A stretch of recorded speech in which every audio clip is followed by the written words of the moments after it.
Hi. Um, so, why did you want to become a pilot?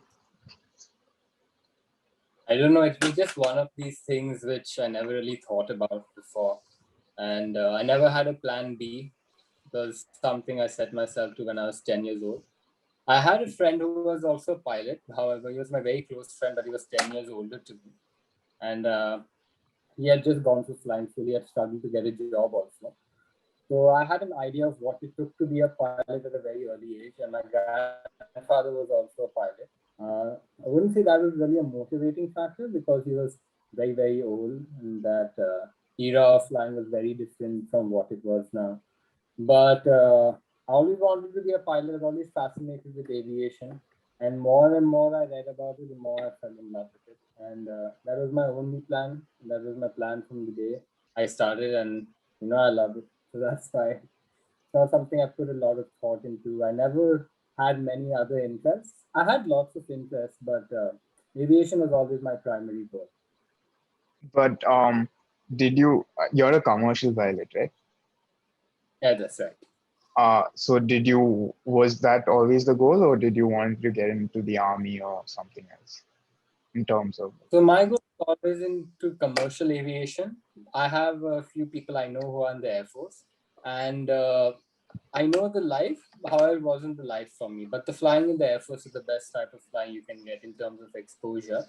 But I don't really think I was cut out for the armed forces for the long run.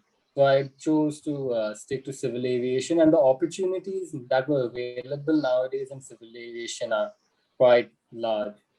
So I always decided to stick to civil aviation, and around the time there was a concept called cadet programs where airlines were hiring pilots from flying schools to directly join a particular airline. So that had happened around 2010 onwards. So the cadet program was a very easy option for me, and I that was my primary goal, to get into a cadet program and then to start flying with a commercial airline in India.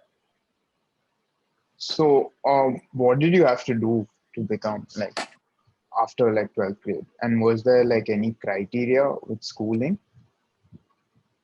Yeah, so the basic criteria is very straightforward. You just need physics, chemistry, math, and I believe it's 55%. So it's not very high. And you have to have English, you have to pass English. You require that to have in your 11th and 12th. In case you don't have those subjects, then you can do it from an open university. That is an open schooling, basically. So the NIOS or equivalent. So there are many people, yeah, NIOS, perfect. So there are many people who I know who've not done science in 11th and 12th, who decided to be a pilot when they're 30, who've done dentistry and now want to be a pilot, and they don't have physics, chemistry, math. So they do it from NIOS. You just need an equivalent of physics, chemistry, math, and to have English in your 11th and 12th. And yeah, you can apply to any flying school, and each flying school has a different criteria. So the flying school which I applied for the time at 2015, the criteria was some psychomotor test and a group discussion and a basic test on logic, physics, math. It wasn't very high level, but it was very basic. And you just needed to know what to study, and it was very straightforward from there onwards. More than anything, they're just looking for your attitude, because flying is something you can learn very quickly, rather than it's not a skill that you're born with, right? You can't. No one is a brilliant pilot from the get-go. Doesn't take a great deal of intelligence also. You just need to have the right attitude to get through with it. but What like was the program yeah, sure. like flight school? What was the program like? Yeah. So it depends. So there are many ways you can become a pilot. The program which I was in was called a cadet program. So that's a certain flying school has a tie-up with a particular airline, and then you get into the flying school. And the end of your flying school, which could take somewhere between 18 to 24 months, you get to join the airline, and you'll go through the airline joining formality. It's not very common to do a cadet program because it's slightly more expensive than I joined a flying school, which is affiliated with my particular airline, which I wanted to join. And at the end of 18 months of my flying school, so in flying school, you have ground school where you're inducted. You learn about the important subjects. So I think there were 7 subjects or so we had to clear, which is meteorology, which is weather, technical, which is related to aircraft engines, aircraft airframe, principles of flight. Then you have air navigation, aviation regulations, radio communication, that is RT. It's another exam you have to clear. And what else? Yeah, I think those are around 5 to 6 exams. Don't recollect Okay. that Was number. it intense? Right. For me, I prepared a lot. Yeah, so I gave 3 exams in one go, 2 exams in one go. The exams happen every 3 months. So you can So, write how many exams at a go? so I cleared it in one attempt. My flying school had a ground school, which is where they teach you the subjects. Sometimes you don't have that facility available. So you have to go from an external person and you have to go to some sort of tuition classes, which is the equivalent, where they teach you the subjects and help you pass the exams. So in my school, we had a structure and we learned everything for approximately 6 months. And yeah, just cleared the exams. Was it intense? It's something new. No one really has a background of it unless you have done something like aircraft maintenance.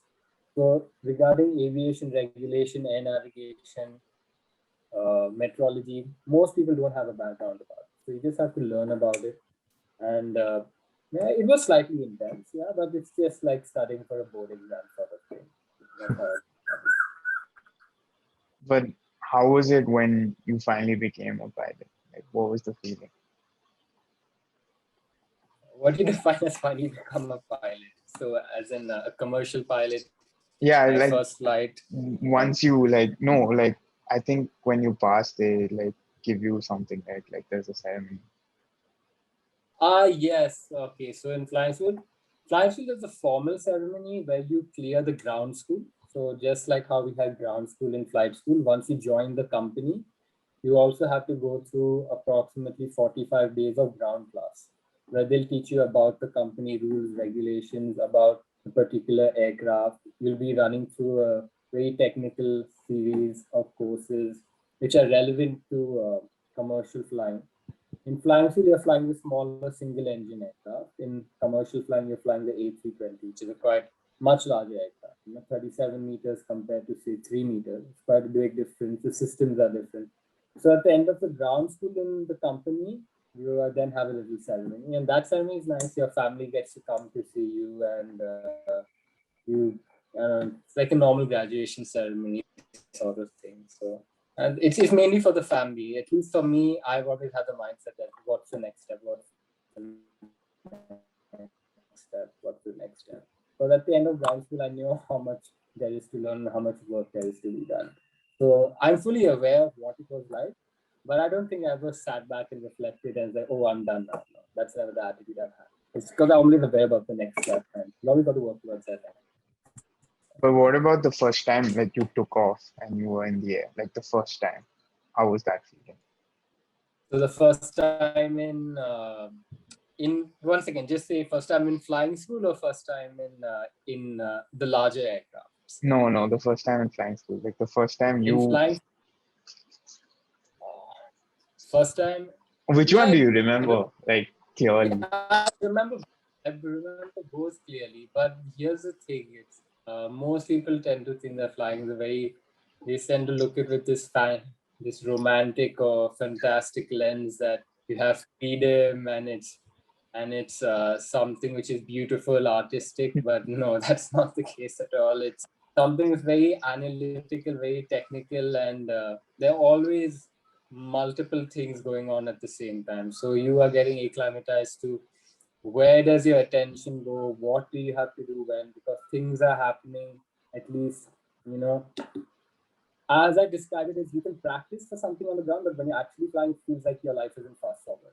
It's like you're fast forwarding times 10, because you're accelerating so fast, you're flying so fast. You need to know when to do something. You need to know your plan of action. You need to know your next step. And the thing is that every landing has to do with what you did 5 steps behind. So it depends on your approach, your altitude, your speed, the thrust. So it comes with practice. But the first time you feel you feel overwhelmed, you can't relax, but it's like a task. It's like how I describe it as maybe the first time when you were cycling as a small kid and you had to navigate around a particular portion of the road. That's how I describe it. It's a little bit overwhelming at first, but you get down to it and you have to think about what comes next. So it's not really artistic or I felt freedom. The first time I flew in a small aircraft, generally we have an instructor. My instructor probably weighs like 70 kg. So without the instructor, it was only me in the aircraft. And the aircraft was much lighter and I didn't expect that. So within You no can time, feel I that. reached my altitude. You can feel Yeah, even like yeah, so we have a rate of climb indicator that what is your rate, what is the altitude, what is the height you are gaining per minute, how many feet per minute. So generally it must have been around 1,200. This time without my instructor on a summer day, it went to 3,400.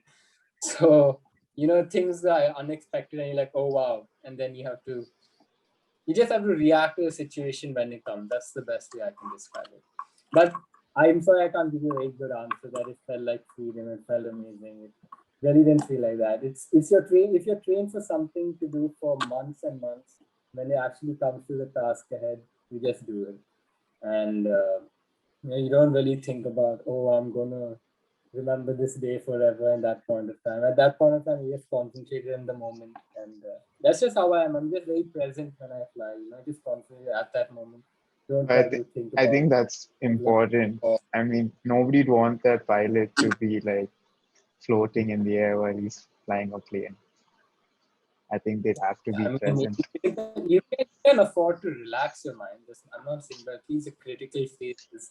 The first time you take off, the first time you land, you're not very relaxed in your mental output because there's always something happening and you just need to take everything into account. That's the best way to describe it. So, how many years have you been flying, professionally for now? So I had my first flight in flying school in 2017, Jan. So I've been flying since then, almost every month. And in the airlines, I've been flying since December 2018, regularly. Okay. That's crazy because so you've been doing that for what, let's say 3 years now? Like two and a half, 3 years ish. That's right, yeah. I have like an interesting question for you. Tell me. Right. So I've never come across someone who's been a pilot and I've never had a conversation with one before either. But my question to you is there any particular airport that you really like or dislike flying into?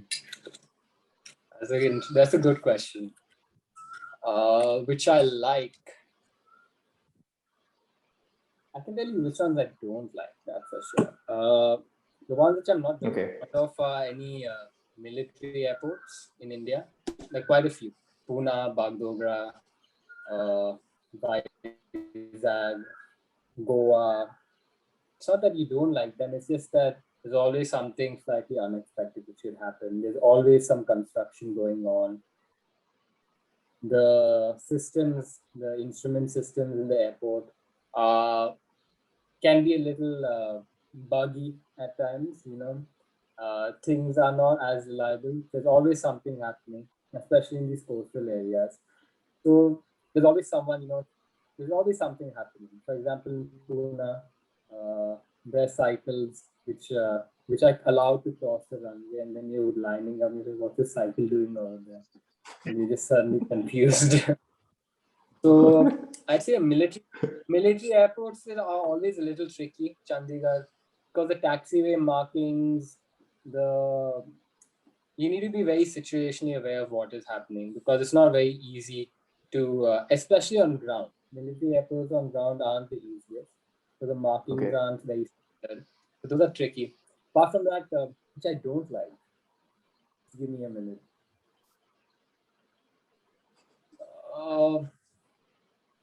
Nothing as such. You just learn to deal with it. If air traffic control is being a little bit, slow on the day or something like that, you just got to get used to it. But internationally wise, I'd say Anywhere in Southeast Asia and East Asia, the accent is a little difficult. Apart from the airports are brilliant, but the accent is a little difficult to get used to. So you need to be a little careful there. Right. So that's it. Favorite airports? Bangalore, Delhi, Bombay. Just a standard airport where you know what you can expect. Bombay is fantastic. Bombay is very, very good in terms of it's the busiest runway in the world, single runway in the world, and they do a very good job. You can make up. So in Bombay, you got to you know you're taken care of, especially air traffic control. There is brilliant. So yeah, Right. that's it. But my favorite airport, I'd say, is I like all the smaller airports, Raipur, Ranchi, Indore, Bhopal. The smaller Any places. reason? Oh no, it's at least for flying as a pilot, it's procedural. So they don't have radar, so you have to come over, you have to do a procedure. And it's very easy to fly. There's no traffic.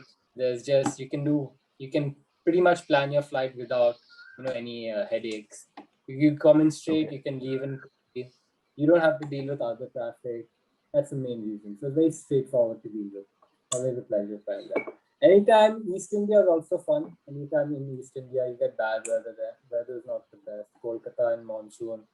Anytime in Northeast India and monsoon also, that's very fun. Terrain with bad weather, with poor visibility. That's a fun day always. But what's the work type like? How many times do Right you now, fly? during How often do you fly?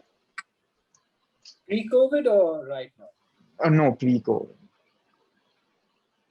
Pre-COVID, I'd say anywhere between 4 to 6 times a week, 4 days a week to 6 times a week.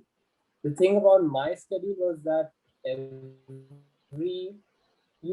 as per me, they are legally allowed to fly 6 times a week, but I generally used to fly maybe 5 days a week. And what happens is that we are regulated by the number of hours we can fly. So you can't do more than 35 hours in 1 week. You can't do more than 100 hours in 28 days. You can't do a certain number of night hours. You can't do 3 consecutive nights. So there are many regulations that take place, which are taken care by a system. And based on that, you get a schedule.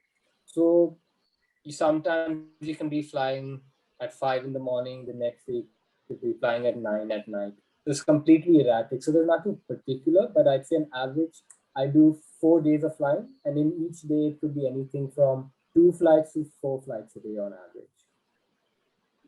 And like, how's the work like? Because you said right, some days you'd have to wake up at 5, and some days you're flying at night. So Yeah, so how we call it a roster. It's called a roster. An airline schedule is called a roster. So the roster is it's very erratic. To be honest, I can't really describe it. Many times it starts early in the morning. You could get a 4 o'clock morning flight. You could be doing 4 flights, for example. You could be doing Bangalore, Chennai, Bangalore, Goa, Bangalore. So you start at your reporting time is what we report 1 hour before the flight. So if your flight is at 5:15, we have to reach the airport at 4:15 for a domestic flight. So we reach the airport at 4:15, and we could be done anywhere between 2 p.m. in the evening, or normally it could be you could just report at say around 4 p.m. You could get done at 12 a.m. at night, like what I did yesterday. I did Vizag back, Goa back. So could be like that, or you could have a very long day. So it's really nothing fixed. I can't accurately describe of what an average day looks like. It could be anytime, anywhere. You can not necessarily come back to your home base, which is Bangalore. You could go back to say another outstation place. So I could spend the night in Kolkata.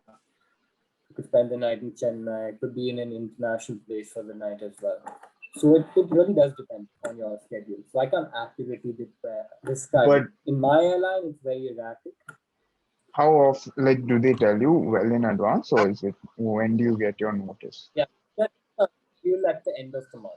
So approximately 5 days. So maybe around every 26th of the month, around that. Pre-COVID, we used to get it like that for 1 month in advance for your next month of flight. So you get to know where you're going, what are your rosters. And sometimes you can bid for a flight. You can request a particular flight with the system.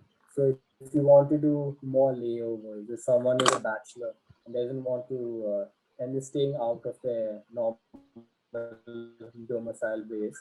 They want to go to a hotel and they want to stay in a hotel, get their food taken care of, laundry taken care of. They don't really want to stay so much at home. There's some people like that. They can make most of their flights layovers. Some people want to come back home if they have family.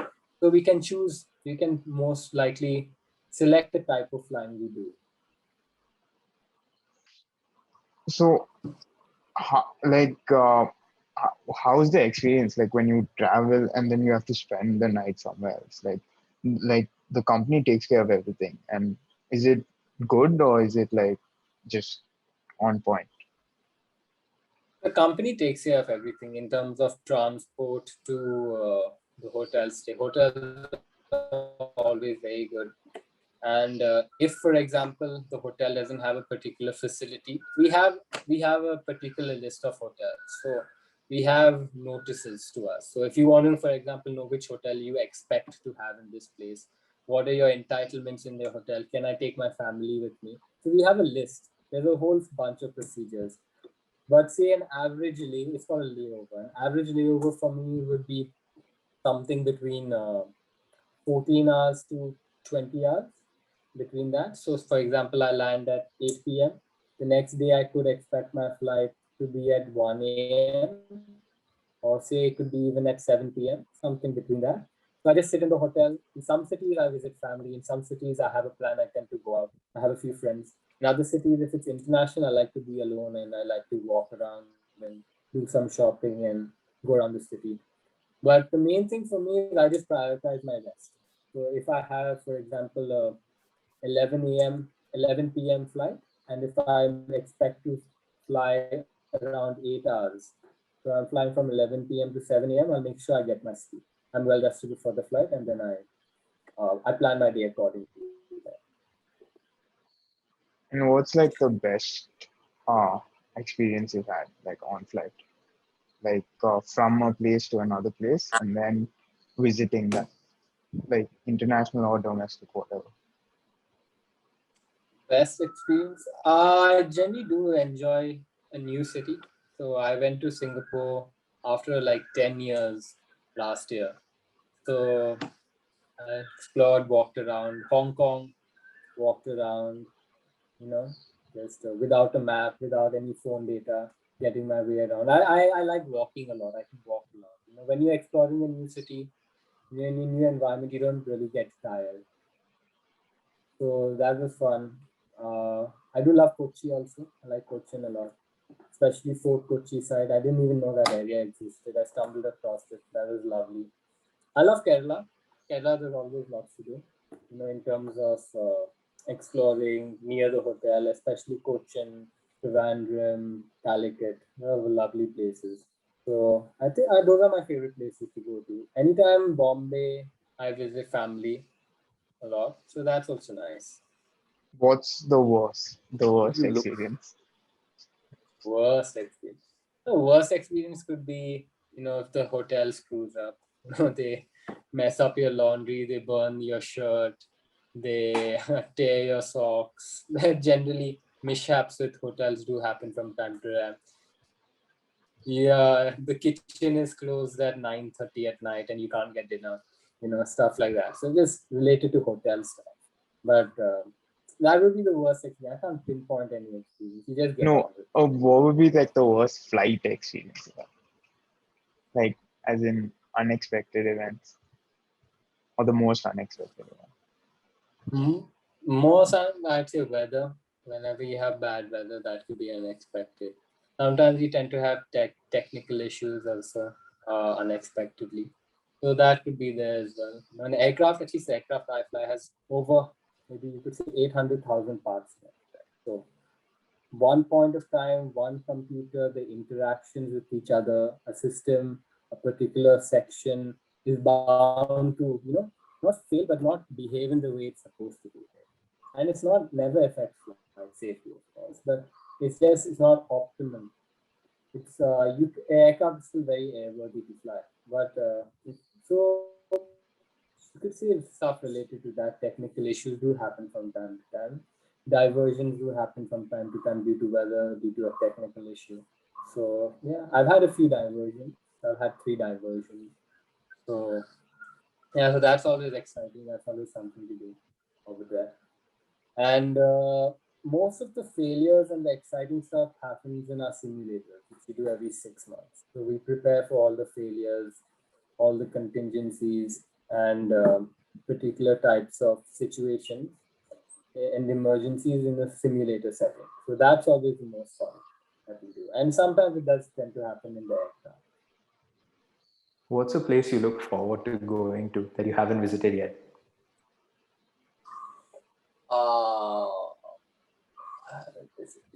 I'd like to go somewhere, a new international station is always fun. So anywhere international new is always challenging. I'd like to go to Moscow. We do fly there from time to time. Anywhere in Europe would be interesting, would be an interesting experience. So anywhere international which I haven't been before, I look forward to flying there because it's just a new environment. That's all it is. Domestic wise, I say anywhere in Kashmir. I'm not clear for flying to those airports. So I think that would be an interesting experience. So What do you I'm mean not by clear? Like, what is this clearance procedure? there's certain airports where the flight crew needs to be clear. For example, the Jammu, Patna, Dibrugarh, these runways are shorter than 7,000 feet. These are short runways. So the flight crew needs to be clear to fly to these particular runways. So as a first officer or as a captain, you need to go through a particular procedure, whatever it may be, to be allowed to land in this particular airport. So in terms of Jammu, Srinagar, Patna, Dibrugarh, those require checks. So you just need to be checked, and then you're cleared to fly a normal flight over there. So I'm not cleared for these particular airports. So that would be an interesting opportunity. And what would you suggest for anyone who wanted to be a pilot? Like, what they have to do? The first thing I'd suggest is just do your research. Do your research. Get an idea of what a pilot's life is like. What type of why you want to be a pilot, that's also a very important question. Do you want to be a pilot for the lifestyle? Because the lifestyle can be very misleading. You just see something on YouTube, but in reality, it's very different. Get an understanding of what subjects you need to learn. Is it something which interests you? Because the thing about being a pilot is that it takes a lot of money to get over there. So there's no backing out, right? And once you are a pilot, you really don't have many other options like, okay, I can be a pilot and I can do something on the side. Of course, you could always have something small like a business, but it's a serious job. It takes your time. And it's a job. If you want to be a pilot, you should decide to be a pilot for the long term. Right? So you should know why you want to be a pilot, how you're going to get there, and you should be aware of the process. And if you're willing to do what it takes to become a pilot, if you love flying, for example, take a few flights, to find out if something you're interested in, have a conversation with a few pilots, find out what the process is like, and then you decide to be a pilot. I think many people do get into it being very ignorant, and they very quickly realize that this isn't something that's for them. So that's there. And number 2, do your medical. That sometimes do a medical, which we have something called a class 1 medical required by the DGCA.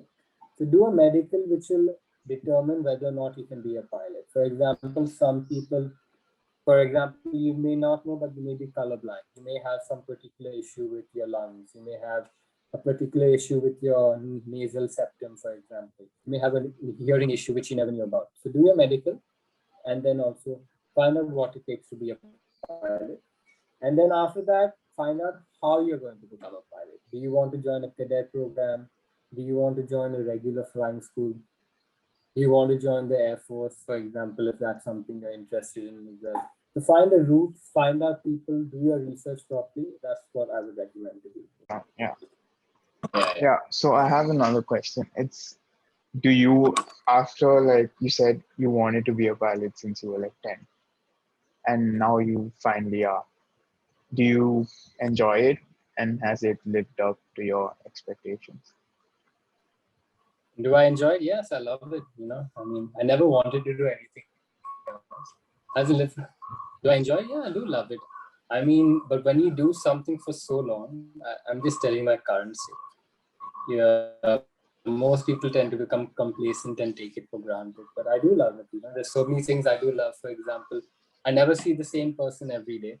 Every day is a new person I'm flying with. It's very refreshing not to be in the same environment around the same set of people. Apart from that, every day is a new day. Nothing is standard. Nothing is doing. Every day there's something new happening. There's a new flight.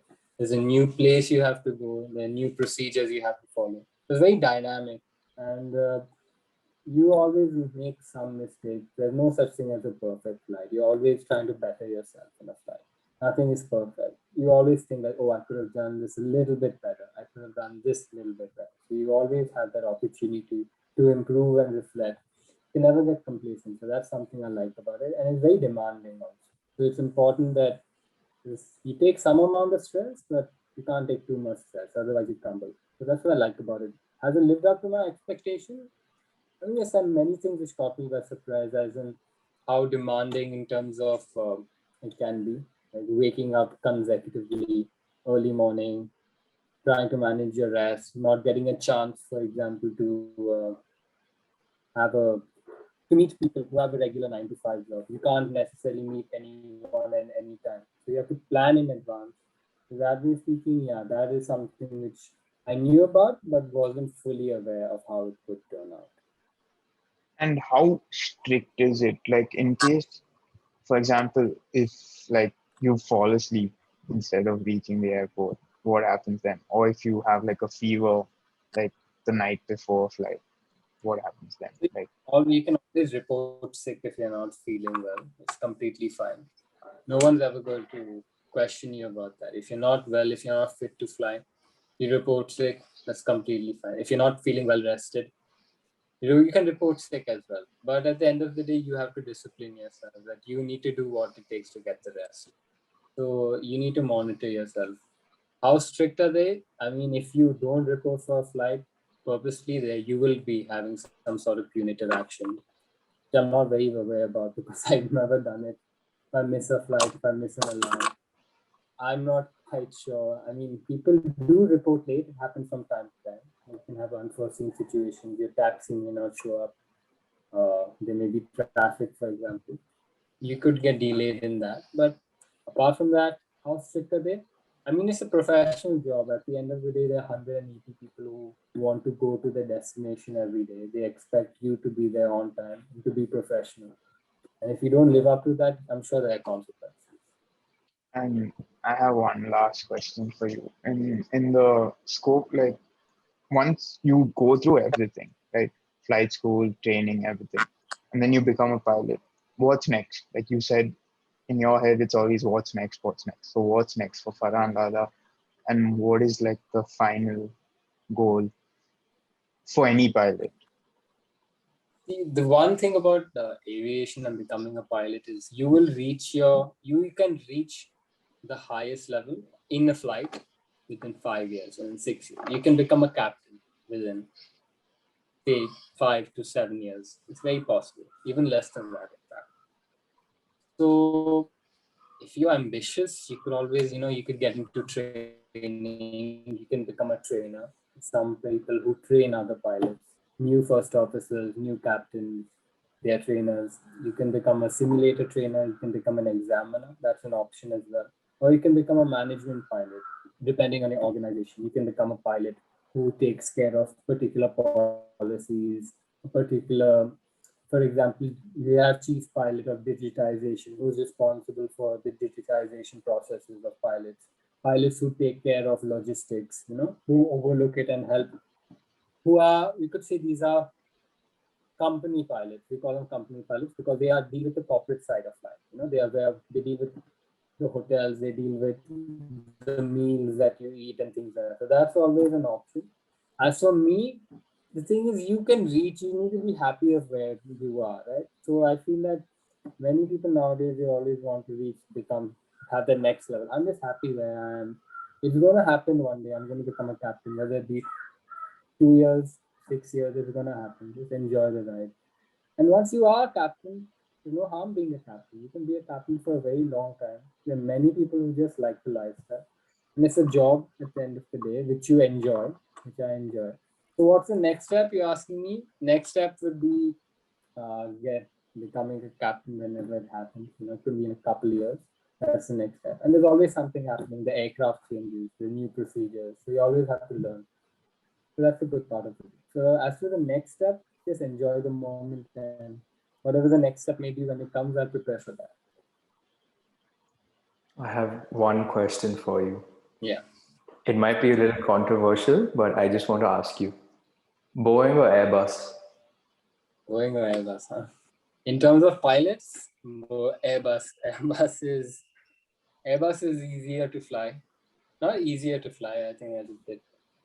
It's end of the day, it depends. Many people say Boeing is designed for pilots, Airbus is designed for safety.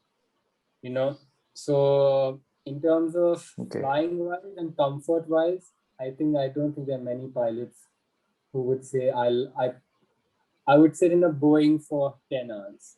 In the Airbus we have a tray, we have a nice cockpit. We have, depends on the Boeing and Airbus also, and say the 320 and 737. The 320 is a far more advanced aircraft. So it's far easier to fly, it's more comfortable. And more people say it's a pleasure to fly. So personal opinions can differ. I never flown a Boeing. I'm sure it could be fun flying one as a pilot. But for comfort-wise, I think there's nothing better than Airbus. Thank you so much, Farhaan, for being a part of this episode. And we wish you nothing but the best. Thank you. Take care, Farhaan. Bye-bye.